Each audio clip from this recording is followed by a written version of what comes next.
Hello there, Junior Warsaw Tiger Cubs. I am so excited because I am going to share a story with you today. It is Read Across America Week.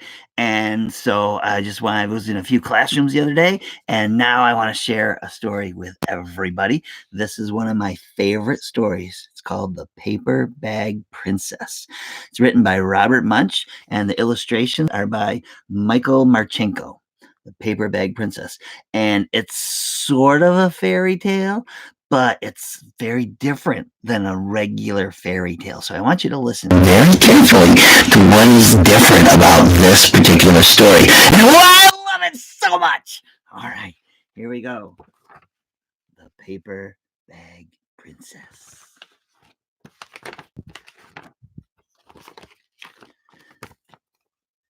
Elizabeth was a beautiful princess.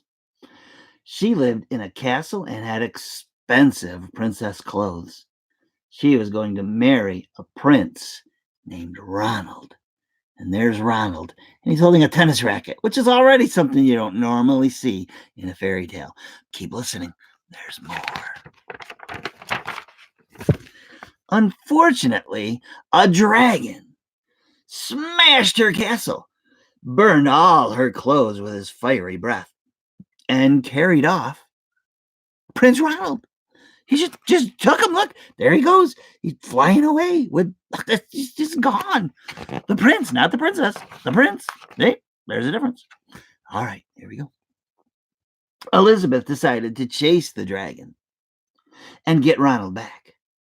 She looked everywhere for something to wear.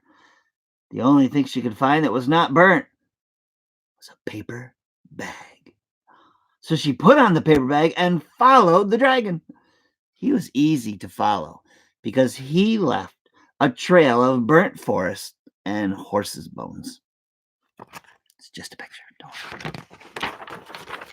But when she found him, finally, Elizabeth came to a cave with a large door. It had a huge knocker on it, and she took hold of the knocker and banged on the door.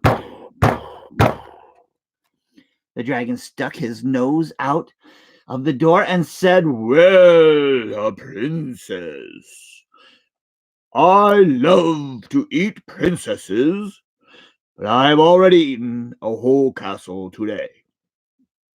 I'm a very busy dragon. Come back tomorrow." And he slammed the door so fast that Elizabeth almost got her nose caught. Can you believe that? Elizabeth grabbed the knocker and banged on the door again. The dragon stuck his nose out of the door and said, "Go away.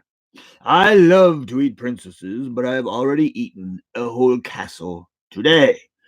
I am a very busy dragon. Come back tomorrow." "Wait!" shouted Elizabeth.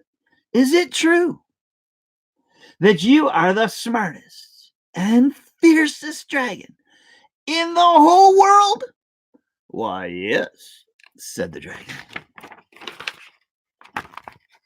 "Is it true," said Elizabeth, "that you can burn up 10 forests with your fiery breath?" "Oh, yes," said the dragon, and he took a huge deep breath and breathed out so much fire that he burnt up 50 forests. That's a lot of fire. "Fantastic," said Elizabeth. And then the dragon took another huge breath and breathed out so much fire that he burnt up 100 forests. "Ah, magnificent," said Elizabeth. And the dragon took another huge breath. But this time, nothing came out. The dragon didn't even have enough fire left over to cook a meatball. Think you know what she's doing? I think you do. Elizabeth said, "Dragon, is it true that you can fly around the world in just 10 seconds?" "Why, yes," said the dragon. And he jumped up and he flew all the way around the world in just 10 seconds. He was very tired when he got back, but Elizabeth shouted, "Fantastic! Do it again!" So the dragon jumped up and he flew around the whole world in just 20 seconds. But when he got back, he was too tired to talk. He lay down on the ground and he went to sleep. That would tire me out too. Yeah. Elizabeth whispered very softly, "Hey, dragon." But the dragon didn't move at all. She lifted up the dragon's ear and she put her head right inside and she shouted as loud as she could, "Hey, dragon!" The dragon was so tired, he didn't even move. That's gotta be pretty tired. Elizabeth walked right over the dragon and opened the door to the cave.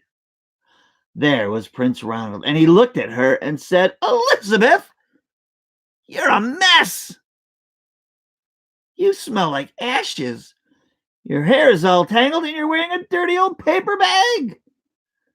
Come back when you are dressed like a real princess." "Well, Ronald," Elizabeth said, "your clothes are really neat, and your hair is very pretty. You look like a real prince, but you are a bum."